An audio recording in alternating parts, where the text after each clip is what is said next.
afternoon, good evening, or good morning, depending on where you are in the world. Welcome to Raising Excellence, one of the most valuable hours of your day. I'm Michael, MCCC for today's adventure, and today's show is Are You Living Your Values?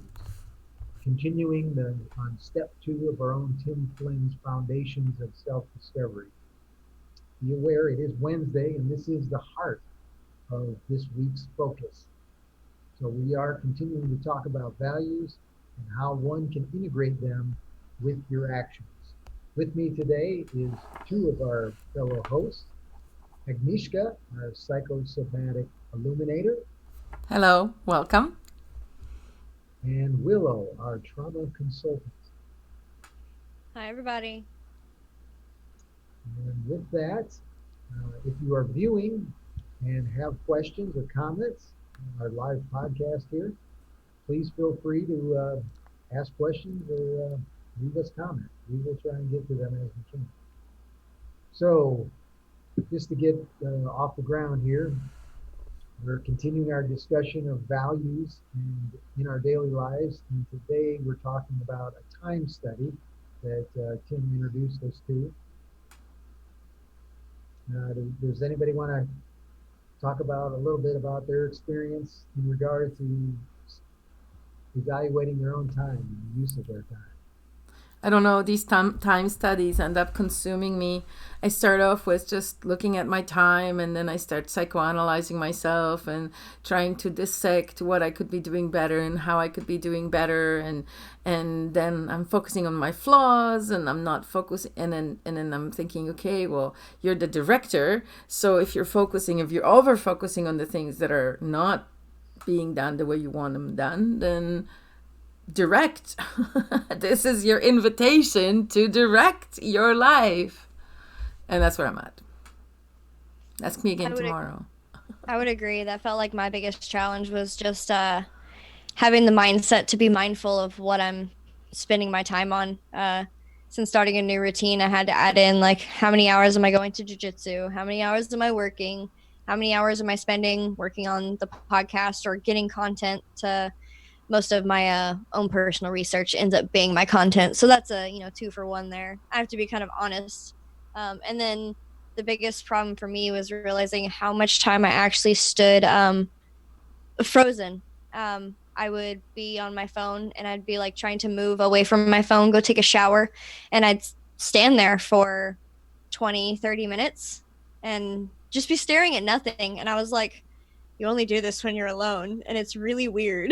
Like, you have to stop doing this. So I'd tell myself like to ignore it, to keep going and keep moving. So I had to break that habit of just ignoring those moments, because they do take up a lot of your time, especially when you're dealing with survival issues. And even if you're not, it's... Yeah, I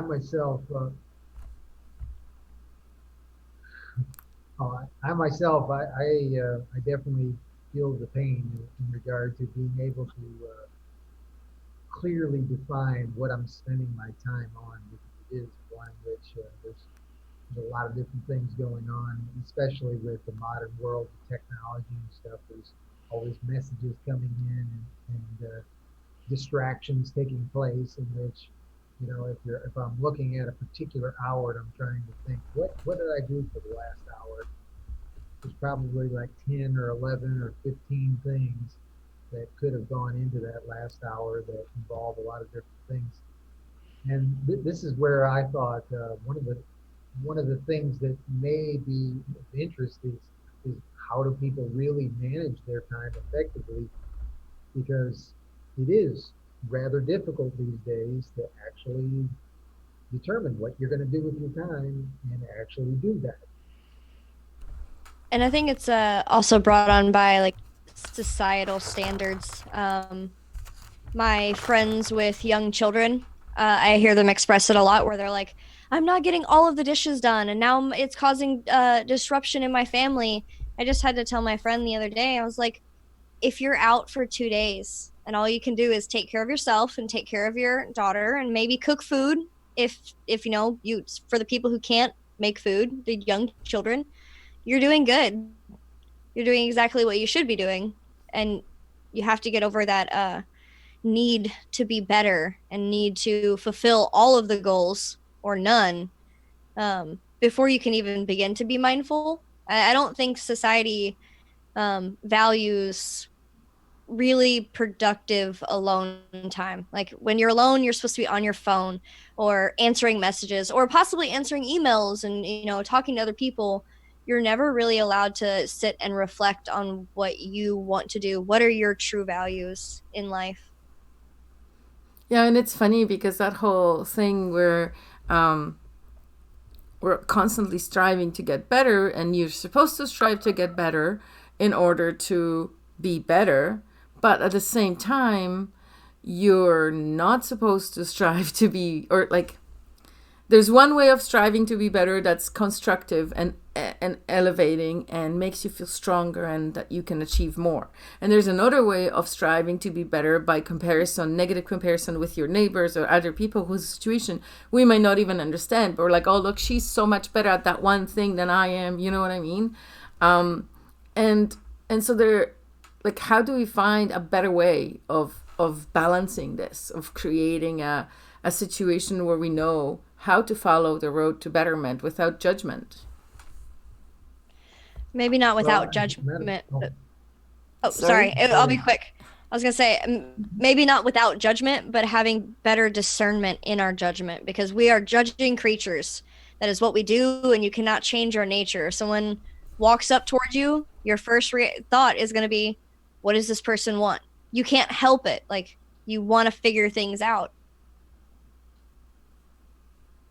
Yeah, I was just going to say, in my curious nature, in regards to trying to figure out what is the best way to manage my time and kind of look into the resources that are out there as far as time management, I did learn a few things about how much time people actually spend focusing on what they do, even like a normal job. And one of the articles I read was one in which the most people overestimate what they can do in a day, and so they end up disappointing themselves when they start to try and manage their time. But the reality is that most people are like doing about 2.5 hours of actual effective work per day. And so there's a lot of room for improvement when it comes to being able to focus ourselves. And certainly one of the things that I think is really the most important is like just cutting a little bit of time out each day that you can actually focus, create some kind of a solitude for yourself where you can focus on something that's important to you and actually do it, and not be distracted by the 50 other things that's going on pretty much all the time. But If you can do that if I'm an hour or two a continuing day, if I'm continuing to repeat the mantra of, oh, I'm so busy, I don't have enough time, I don't have enough time to exercise, I don't have enough time to eat healthy, I don't have enough time to better myself, I don't have enough time to study, but I have enough time to do all this other stuff that's probably not beneficial to me, but I deserve to do it. I deserve to do it. Can't mess with my free time. I deserve it. I've I worked think hard for it. people, I think a lot of people underestimate their attachment to these activities. Um, where it's like people for me instance I found out that I spend a lot of time watching like Disney movies, and of course there's like a meme on Facebook that says adults who like still are obsessed with Disney movies, that's just the last time that you had serotonin in your body and you're like thrown back to like, give me serotonin, make me feel good. A lot of people are using these distractions to feel more comfortable in their life. And it's really hard. Say you're stuck in a relationship that isn't working, um, but it's comfortable and you do find some comfort in it. It's really hard to change that once you find something that kind of works. Yeah, and also with Disney movies, there's a very predictable plot to all of them, right? You know what's going to happen and you know how it's going to end. So that's much preferable to the real life unknowingness of what's going to happen tomorrow. Like if we're going to deal with real life, like there's no way of knowing. Also, another fun fact about it is if you are like hyper aware, I'm trying to think of the like your fight or flight is kicked on and you're like searching, you're on guard. The sound of female melodic music can actually calm your nervous system down. So I actually realized that when I'm having a really, really shit day, I'll put on Harry Potter.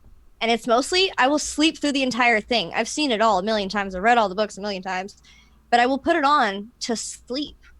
And it's because the sound of it is so comforting that it like lulls me into a sense of, you are safe, you are good, you can rest now, because my brain is like, you need to rest.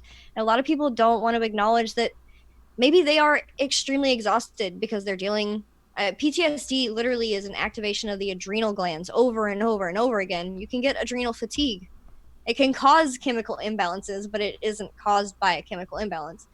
A lot of people just don't want to admit that society expects you to do a lot more for a lot less. I always felt like a shit person because I didn't want to work in a 9 to 5 job. I didn't want to do all these, go somewhere else and get my money so that I can buy my food. And I'm like, I know how to raise goats. I'll learn how to make cheese. That'd be awesome. Like, there are things that I can do within my own home. And once I started doing those things for myself, I found a lot. It was easier for me to place values on things because they actually had a value in my day to day life. Did not mean to rant for that long. It's all good. It's all good. Well, I think that's the same thing with the social media too. There is a lot of addictive cues that are happening that give people a positive response, a dopamine hit that essentially they can't get from anything else, and that's a real pleasant way to keep people's attention on the things that they want to keep people's attention on rather than on making a difference in their own lives. If I But remember, it is a pleasurable experience. mm-hmm. If I remember correctly, I want to say I listened to a documentary about how video game designers actually employ addiction psychology in their making of how they hand out their gifts and rewards and get people to keep playing, and it's actually really in depth. You know, yeah, which speaks to the fact that instead of we're spending time doing our things and what's valuable to us or what we represent as our values and virtues, we're not doing that. We're basically being rewarded for doing what they want us to do.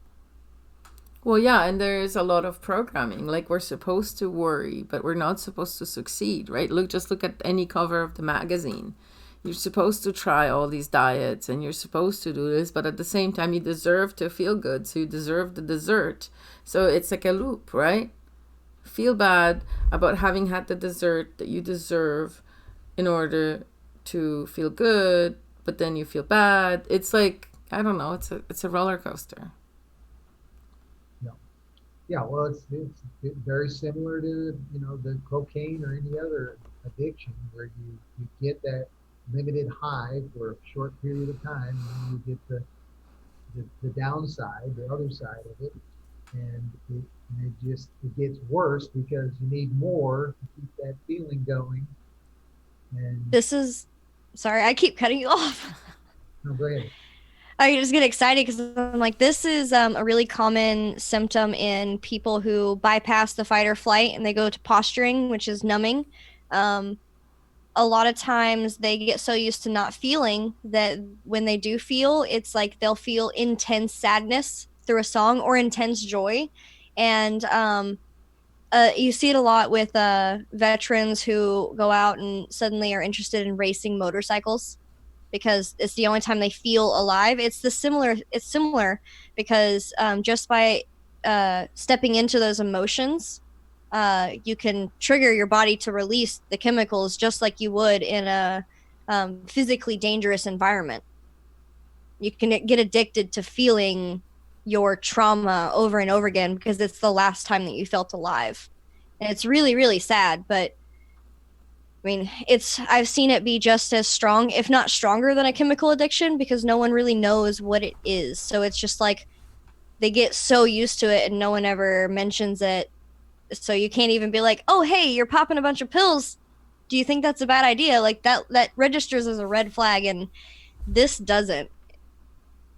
Yeah, yeah, I could speak to that one in particular. My father, he was a Vietnam veteran and came back and was like racing motorcycles. And that's kind of how I got started in racing motorcycles. And I think to some degree, an addiction to adrenaline that that I haven't ever been able to really kick. You know, it's just something I've just got to find a different alternative to.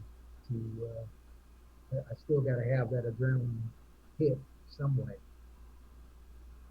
And imagine uh if your body is constantly producing those chemicals, it's got to change your chemical structure, the way that your body functions. It would make sense that the genetic makeup, the information that would be passed down through generations would also be like, your genetic makeup would remind you that your ancestors need adrenaline. You know, I think there is something to that. Definitely. Agnisha, you got anything on that? Anything else to contribute? I don't know. I only have my own experience to thing. I don't really specialize in trauma personally. That's more Yeah. Willow's thing. But but I do struggle with the time management and the understanding of um, it's like a dysmorphia. You know how people when people have a body dysmorphia, they perceive themselves as being skinny when they're really fat, or as being fat when they're really skinny, or sometimes, and I have experienced this when I was a young girl, when I was in my 20s, I would see myself as a beautiful slim girl, and then at the same time, or a second later, it would flicker and I would see myself as this disgusting fat slow, right? Whereas now it's kind of balanced out and I'm okay with what I see and what I am. You know what I mean? I'm happy with what I got. But um, now I'm struggling with the same with judging how I'm spending my time. Because on one hand, I'm thinking, oh, I'm doing really great. I started this podcast and I've got the clients and I got my partner and I'm trying to I'm managing this and I'm managing this and it's working out. It's looking okay. I don't have to work in a 9 to 5 job. So, I'm doing something right. But then on the other hand, um, I'm like, oh, I should have done more yesterday. Oh yeah, I wasted a whole day. Well, let's try not to do that same thing today. And then I feel like I'm doing it again because I'm only doing so much. And then I'm not sure if I'm coming up with excuses or if these are real reasons. Like, did I really need a day to think and chill and relax and decompress? Was I emotionally taxed and I needed a timeout? Or was I being lazy and irresponsible? I Yeah, I think. really, Go ahead. I was gonna say, I really relate to that a lot because I kind of do the same thing where it's like for a long time, I didn't trust in myself that I was a hardworking person. And it took someone who has repeatedly pointed out when I'm being lazy or when it looked like I'm being lazy, and someone who's pushed me like to do all of these amazing things. It took him actually saying, "Look how much research you did into the body keeps the score once you figured out, or into narcolepsy when you found out you had narcolepsy." And he actually pointed out to me that if it's something I really care about, I will bust my ass for it. Um, and eventually I had to accept that I do want to heal. I want to be a better person. I've worked so hard just to survive and, get things under control. And people who are not hardworking, they give up. They surround themselves with enablers. They don't surround themselves with people who tell them no. And I don't know. It was like a external feedback that got me to really understand that I will do whatever it takes to be happy and that's gonna produce value. So that was after I realized that, I was much more able to, like, on my sick days, be like, I'm just not feeling the best, or I don't want to do anything today, um, and be okay with it, because I know that it's not gonna last forever, and it's not a blemish upon my character as a person. Well, speaking of somebody that's entering into his 50s, I am coming to the realization that the time that you have is more valuable than you think. I didn't really realize how valuable my time is, but as I'm getting older and I'm starting to, like, oh, I only got like 10, maybe 15 years to, like, you know, get all the stuff done that I How wanted come to you do only got 10, 15 as a years when I got 100 left? And we're the well, same I mean, but age. I still see myself as a young man, but I think it's probably going to end in about the next 10, 15, maybe 20. I can squeeze out, being a young man, but I got to get going on all that stuff. I don't And, know. and I so we, plan to be in better shape as I get older because that's the only way you can like keep aging at bay, right? oh, I tell you, I feel great. The age I am and how I feel great about where I'm at. But I And you're do certainly feel, in better shape than you were 5 years ago. yeah, I think so. I definitely think so. Absolutely. I've seen your photos, like But mentally, emotionally, and physically. Sorry, go ahead. the point I'm trying to make is time is valuable, and we only have so much time. So it is a limited resource. It is one of the true limited resources that we have, and so it is important to make the most of the time, but not necessarily in the way that I think a lot of people think that you know we should use our time. We should just load our time up with one thing after another and be like productive as heck. But no, it's not actually like that at all. Maybe like certain spurts, you can be very productive, but the reality is you want to kind of design your life so like less is more. So like you're really actually doing the things that you want, and it just comes natural to you. You don't even have to think about it. It's just natural to do what you do, and schedule most of your time doing that. But that means really finding out what your strengths are and what your values are, and getting those things in alignment with what you're doing. And then it just kind of comes naturally. There are people that are, just natural entrepreneurs, and man, they just rake in the money, and it's not even like they're trying. And I think that's really when we're doing what we're supposed to be doing, when we're following our purpose and we're kind of in the mode, we're broadcasting our message, and the people that we need to be in our lives coming to us, and it is almost like magic that all of it happens. But this is certainly what I think is a result of this observation of our time, is one in which we can kind of say, am I really feeling it? I had a call earlier this morning where when you were talking about how difficult things can be, and I was saying, well, if we're not having fun doing it, we're doing it wrong. So let's keep that in mind. That it should be it should be empowering us. It should be bringing joy to us. It should be embodying the love that we have for ourselves and for the people that are around us. That should all be included in our actions, our daily lives.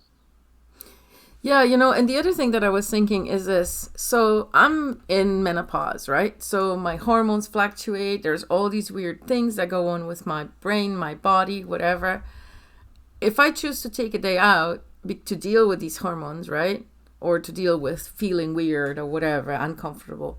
And even at any age, if you need time out, take a time out. But then I'm like, well, other women who are menopausal can't take a time out. They have a 9 to 5 job and they're beholden to it. But is that my fault? Like, is that anything to do with me? I've created a job where I have some flexibility. If I need time out, I can take time out. And it doesn't matter if it's because I have a cold or because I have a headache or because I'm menopausal or because I got PTSD. Whatever I need, I should see. But that's where it comes to self parenting. How are you parenting yourself? Are you allowing yourself to be a lazy sloth, or are you giving yourself the time to recover as you need? Which one is true? Which one is true? They're both true at the same time. You know, it's interesting, the people that are unschooling their children and stuff, and had like had their kids go to school for a particular amount of years. One of the things that they say is let the kid take the time to just readjust.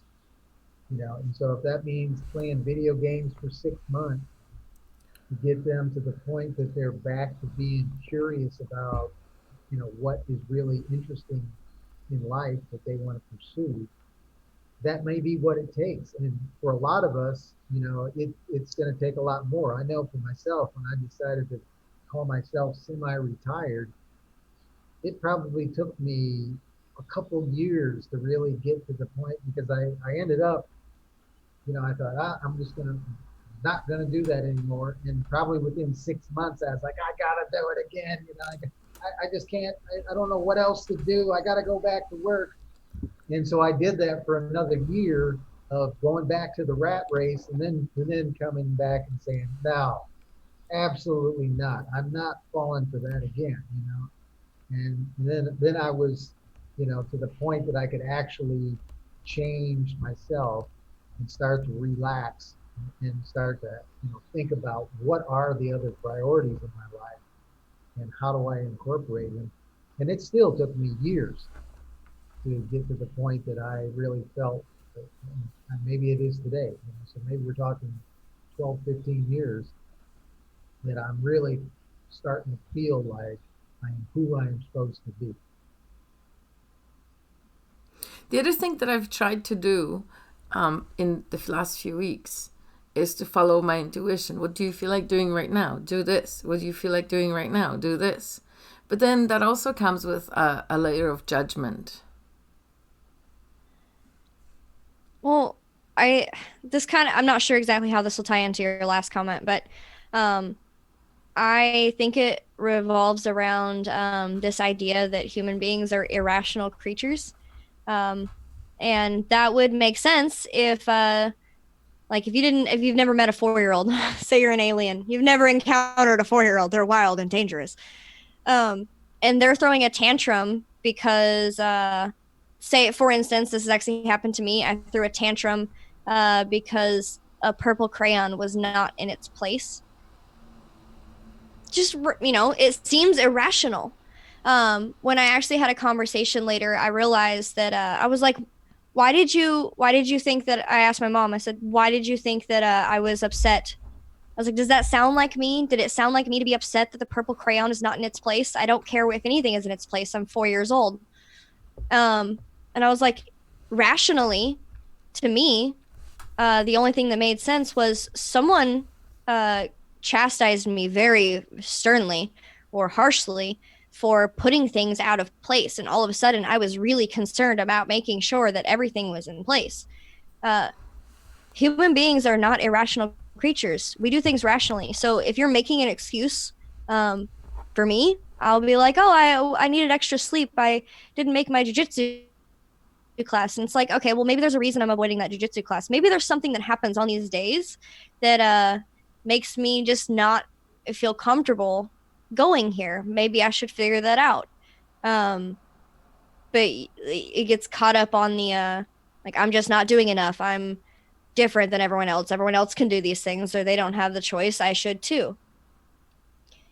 But if you take the time to ask the 4-year-old why they're upset, and you really take the time, you can usually get to a rational answer that you're like, oh, that's what you thought? Oh, here's some information that kind of like gives you more. And they're like, oh, okay, so I was wrong. Moving on. We're just very, very tall children in a way. You made me think of being 4 year old. When I was 4 year old, I remember throwing a temper tantrum about my underwear not matching my shirt. And my mom was super confused. She's like, well, but your clothes have to match, but doesn't mean the underwear. I'm like, well, the underwear is clothes, right? And your clothes have to match. And then she explained to me that the underwear that I wanted was in the laundry and it was dirty and I couldn't have it. That the underwear I was going to get matched no, didn't match no matter what. And I remember going, well, why did you teach me this thing for? If you're not even going to follow it, what's the point? Like, your clothes have to match, but not the underwear. That doesn't make sense. You either match or you don't match. And I couldn't, like, figure out that it was just the visible clothes that had to match. And I mean, look at what you see on TV. Victoria's Secret, their underwear matches That's true. always. I don't think there If you was see a girl on Victoria's TV in Secret. her underwear, well, I That's mean, true. if you see a girl That's in her true. underwear Even on in the TV, 70s, that's true.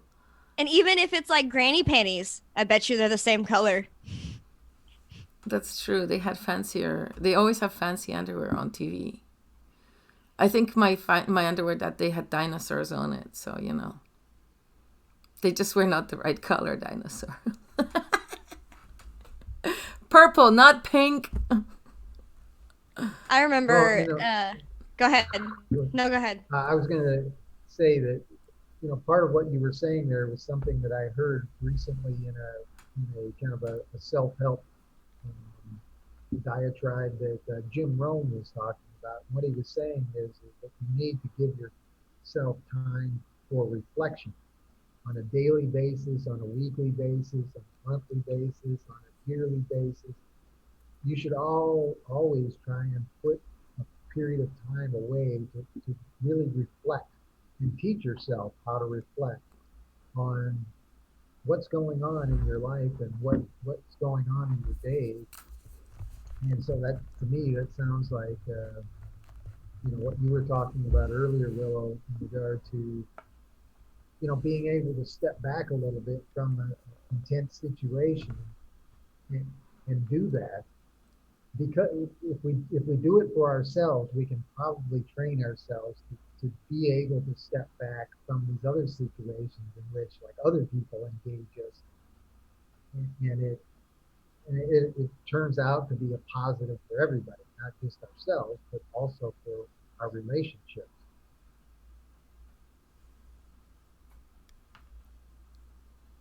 I was just reminded I have a a girl that she's a client of mine. I kind of just let her do her thing in the car, and she put on some music, and she kept replaying the like 2 minute segment. And of course, the first reaction was, "Dear God, how many times am I going to listen to this?"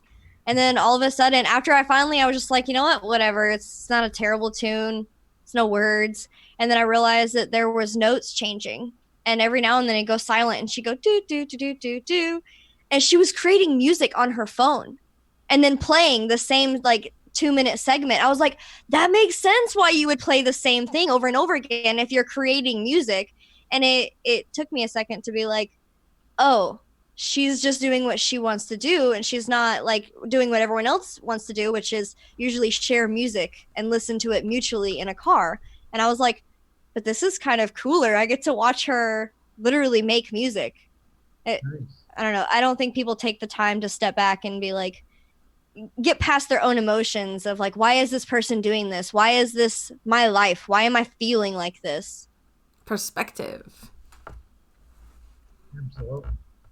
Yeah, as a matter of fact, that kind of uh, steers into one of the things I wanted to do in regard to this session was to talk about stories that relate to how this stuff all works together.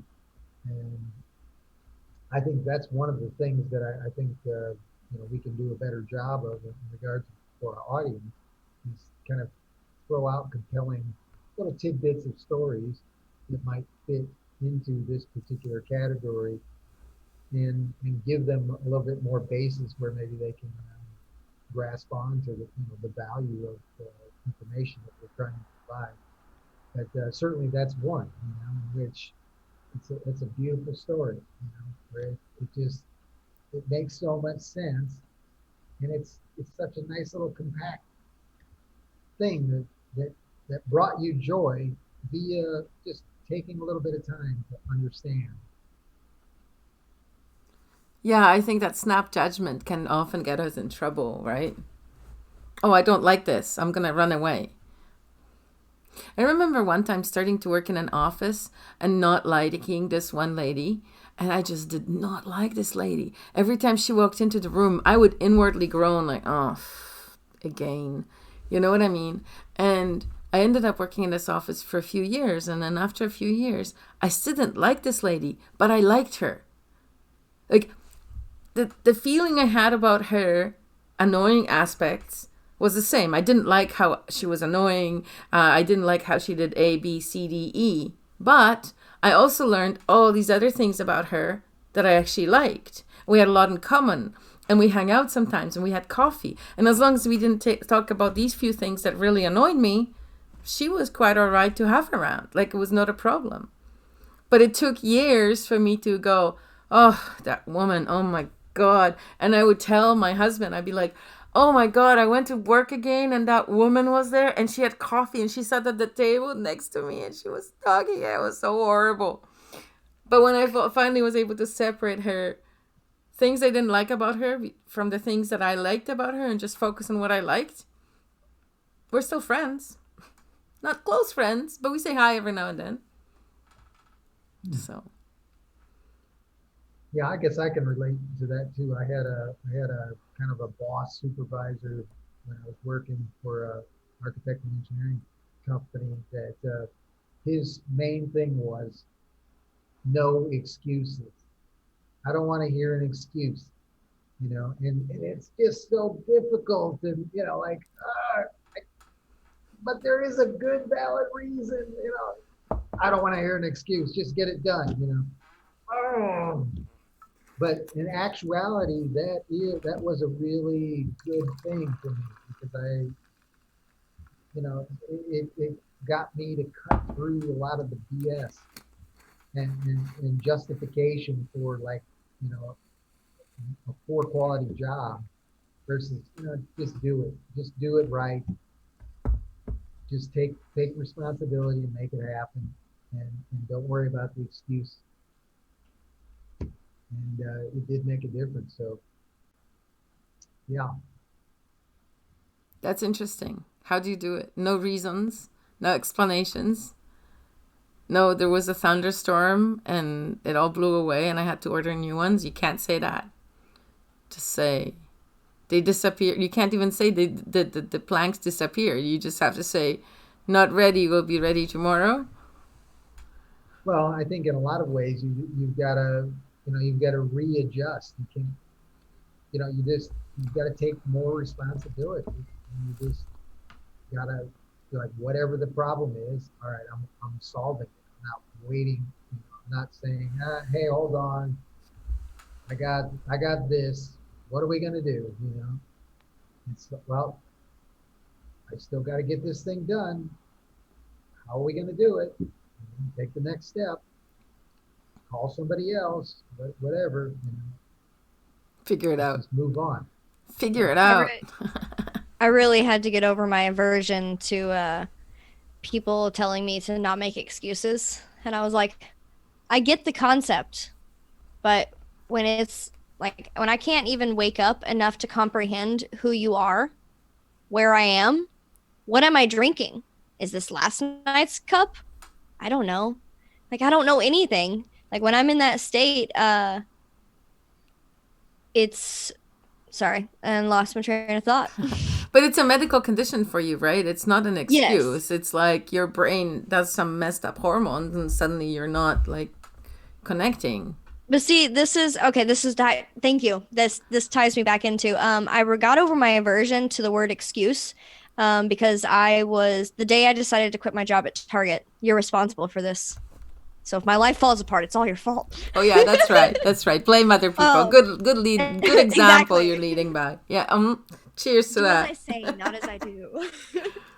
um, Well, go ahead. but it was the Jim Carrey speech where he said, start asking the universe for what you want and stop getting hung up by how it's given to you. And I was literally at the point where I was like trying not to cry. I was uncomfortable. I was having panic attacks. My clothes were literally sending my body into a panic. I could not get comfortable and I didn't know what to do. And I don't know, when he said that, it just made me realize that this is an excuse to go home right now. I am so uncomfortable that I'm going to start crying at my job. This is an excuse to go home. And I need to stop getting upset with myself for not being able to make it through the day at some, Target's not the worst job, but it's not the best job either. You're not an individual. Um, like I just had to get over myself and be like, you're not a crappy person because you took the rest of the day off. It's not going to ruin your life. And if you want to come back, you will come back. If you don't, then you'll find something else. And I don't know, it took that moment of like, if you are making excuses for yourself, there's probably a rational reason why. And the more you investigate that reason, the more you're going to understand whether this is a good choice for you or not. And I guarantee you, the you're not going to do something that's against your health knowingly. The biggest thing I can tell to any of my friends who have been in like domestic violence situations is not to tell them to get out and they need to do this. I tell them when it matters enough, when you've had enough, and when it gets really bad, I know that you have the strength to leave. I know that you can tell the difference between abuse or someone hurting you and you making excuses for yourself. And just having someone else like acknowledge that you are a good person and you're willing to do what it takes to be a happy and healthy person. A lot of people haven't heard that. And it really makes all the difference. Awesome. I do love that speech. It has like 4 different sections that are on different topics, and they're each one is good as standalone. But I love the whole speech. It's the 2014 MUM graduation commencement speech. That's what the actual. Maybe we'll throw in a link in the description, but it is a wonderful speech. And I do think that Jim Carrey looks a little crazy in that speech, but at the same time, his connection with who he really is so deep and so robust. And he's just like, yeah, and I'm a painter, and I did this, and it's just so like you could do anything. You could do anything. Anybody could do anything. It's not because Jim Carrey is special. He never says he's special. He just says, you know what? I wanted to do this, and I did it. And then I wanted to do that, and I did that. And my father wanted to do stuff, and he didn't do it, and didn't really help him out. So I'm just doing stuff. That's basically the essence of it. But it's very well put together. It's a very powerful speech. All 4 parts. Yeah, I would say just in regard to the thing about excuses, I would say that was in my professional capacity.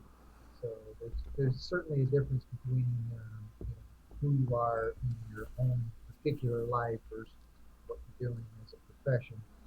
And I think it is an interesting distinction because I think it is a way that you can apply it to your regular life, to your real life, when it comes to what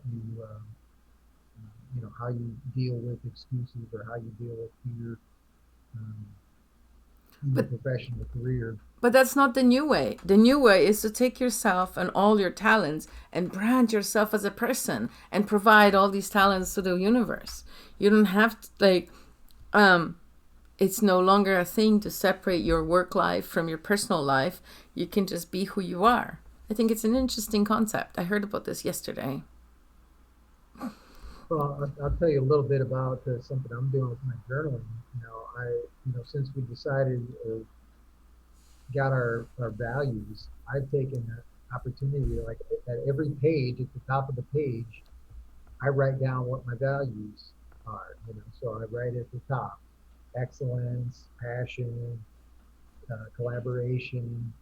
I've got those all written out every single time. I'm getting to the point that it's stuck in my head. You know, I can pull them up all the time. I was And gonna I was gonna ask you about that. Does it have you noticed it changing? Like as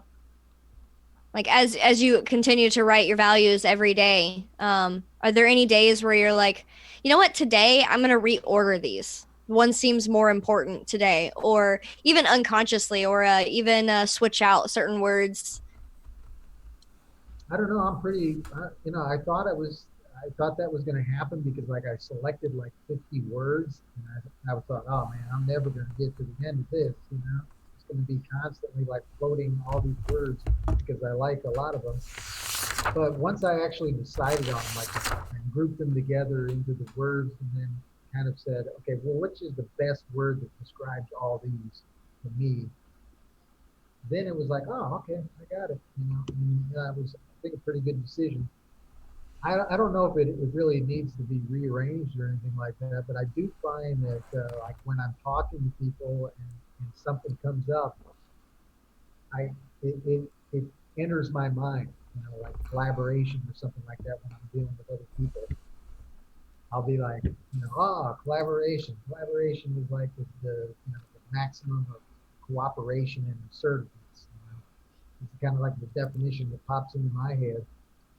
And so I feel good about asserting myself and I feel good about cooperating with other people. And then I'm like, yeah, I'm collaborating. Oh, this feels great. Nice. It's funny And that's because lately I've been meeting all these like-minded people, and all the new clients that are coming through these days are like aware, awakened, you know, I can talk openly about whatever, intuition, manifestation, whatever, and they're very comfortable with these topics. And I'm thinking, does that mean that the world is changing, or does that mean that I am changing, attracting these people? Is it the whole world that's becoming more aware of these things, or is it me that's changed and now attracting these kind of people? Why can't it be both? yeah, I think it's both. What if you're changing, you're attracting different people?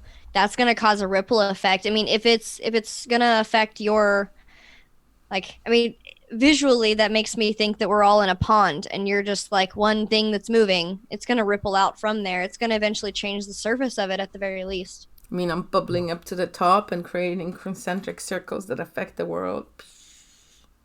That's what this Well, I podcast is mean, supposed to do, create concentric circles that affect the world. Dang it, we should have named Yeah. it the ripple. Power to the people. The battle is inside your hearts. Don't give up the good fight. I think they call that the butterfly effect. You know, a butterfly flaps his wings and hurricane on the other side of the planet. Yeah, Turns that's become left a and so. cliche now. We have to come up with something better. Of course, power to the people is exactly the same, but hey.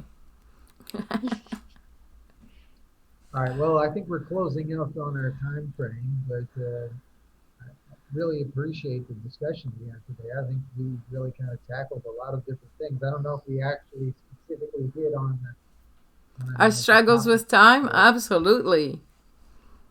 I think we did good. I really appreciate the conversation we had.